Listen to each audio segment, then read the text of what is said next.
সত্যিই কি মোহনবাগান ছাড়ছেন ভরসাযোগ্য ডিফেন্ডার আনোয়ার আলী? সোমবার থেকে একাধিক সোশ্যাল মিডিয়ার বিভিন্ন পোস্টে আনোয়ার আলীকে নিয়ে জল্পনা তৈরি হয়েছে যে তিনি হয়তো মোহনবাগান ছাড়তে চলেছেন। গত মৌসুমে মোহনবাগান রক্ষণে অন্যতম ভরসা আনোয়ার আলীকে রাখতে চাইছিল মোহনবাগান, এমনই জল্পনা সামনে আসছিল। কিন্তু সত্যি কি আনোয়ার আলী মোহনবাগান ছাড়ছেন? এই নিয়ে এবার বড় সড়ো আপডেট দিলেন দিল্লি এফসির কর্ণধার রঞ্জিত বাজাজ, যিনি একাধারে আনোয়ারের অত্যন্ত ঘনিষ্ঠ এবং আনোয়ার আলীকে মোহনবাগানে আনার ক্ষেত্রে বড় ভূমিকা নিয়েছিলেন রঞ্জিত বাজাজ। নিজের এক্স হ্যান্ডেলে রঞ্জিত বাজাজ এই পুরো বিষয়টা নিয়ে লিখেছেন, মোহনবাগানের সাথে আনোয়ার আলীর যে লোনের চুক্তিটা হয়েছিল সেটা টার্মিনেট করা হয়েছে নতুন ফিফা RSTP নিয়ম অনুযায়ী, যেখানে বলা হয়েছে 1 বছরের বেশি কোনো লোন চুক্তি গ্রাহ্য নয়।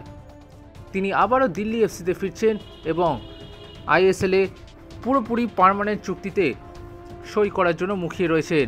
এই মুহূর্তে ভারতবর্ষের দুটি বড় ক্লাব তাকে পেতে এগিয়ে রয়েছে।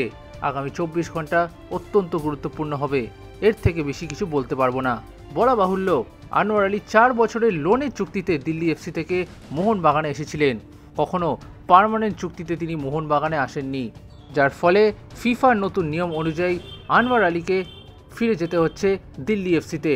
এখন এটাই দেখার, মোহনবাগান কি আনোয়ারকে নিতে পার্মানেন্ট চুক্তিতে যাবে, নাকি অন্য কোনো ক্লাব আরও বেশি অর্থ দিয়ে আনোয়ার আলীর মতো ভরসাযোগ্য ডিফেন্ডারকে সই করাবে। বলা বাহুল্য, মোহনবাগান ইতিমধ্যেই 2 বিদেশি ডিফেন্ডার টমি অলড্রেড এবং আলবার্টো রড্রিগেজকে সই করিয়েছে এবং হোসে মলিনার যে ফরমেশন সেখানে তিনি 2 বিদেশি ডিফেন্ডারকে নিয়ে খেলতে পছন্দ করেন। এই জায়গায় দাঁড়িয়ে আনোয়ার আলীর কতটা গেম টাইম পাবেন সেই নিয়ে একটা জটিলতা তৈরি হয়েছে। হয়তো এই কারণেই আনোয়ার আলী মোহনবাগান ছাড়তে চাইছেন। তবে আগামী 24 ঘন্টা অত্যন্ত গুরুত্বপূর্ণ হতে চলেছে আনোয়ার আলী এবং মোহনবাগানের জন্য। মোহনবাগান সমর্থকরা ইতিমধ্যেই #কিপ আনোয়ার ট্রেন্ডিংয়ে রেখেছেন। আনোয়ার আলীকে ধরে রাখার জন্য মোহনবাগান সমর্থকরা অনুরোধ করছেন ম্যানেজমেন্টকে। গত মরশুমে আনোয়ার আলী যখনই রক্ষণে ছিলেন মোহনবাগান সবথেকে ভালো ফুটবলটা খেলেছে। চোটের কারণে যখনই আনোয়ার মাঠের বাইরে ছিলেন সেই সময় মোহনবাগানের ডিফেন্স অনেকটাই দুর্বল দেখাচ্ছিল, ফলে বোঝাই যায় আনোয়ারের ভূমিকা কতটা গুরুত্বপূর্ণ এই মোহনবাগান দলে।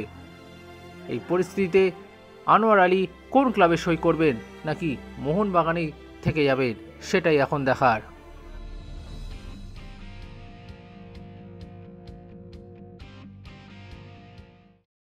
Extra time.